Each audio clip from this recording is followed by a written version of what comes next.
আজকে আমি ফুলকপি আলু পোস্ত করব আর বেগুন মাখা করব।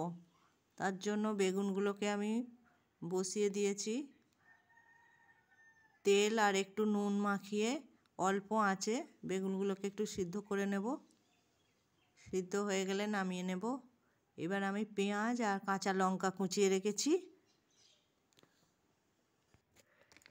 এই যে আমি ফুলকপিগুলোকেও ছোটো ছোটো করে কেটে ধুয়ে আর একটু নুন হলুদ দিয়ে একটু সিদ্ধ করে নিয়েছি। সিদ্ধ করে জলটা ফেলে দিয়েছি। এই যে বেগুনগুলো আমার হয়ে গেছে। এবার বেগুনগুলোর এই যে খোসাগুলো ফেলে দেব, দিয়ে পেঁয়াজ আর কাঁচা লঙ্কা দিয়ে মেখে নেব। আর নুন দেব না, নুন দিয়ে রেখেছিলাম আগে।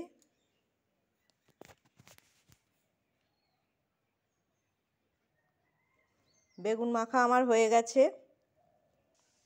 এবার ফুলকপি আলু পোস্ত করব, তার জন্য আমি একটু তিল আর ওই অল্প সাদা তিল আর পোস্ত মিশিয়ে বেটে রেখেছি।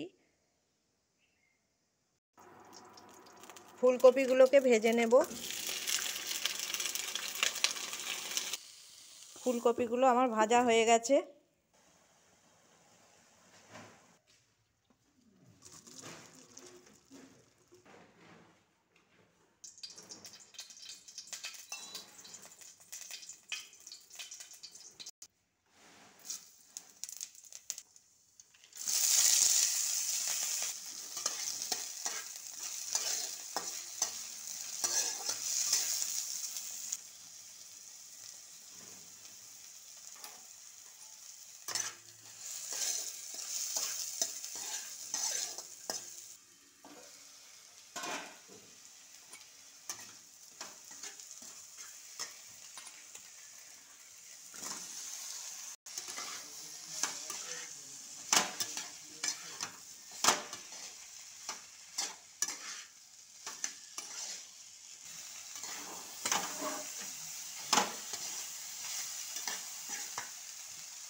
আলুগুলো সেদ্ধ করে নিয়ে পেঁয়াজ আলু ভেজে তারপর ওই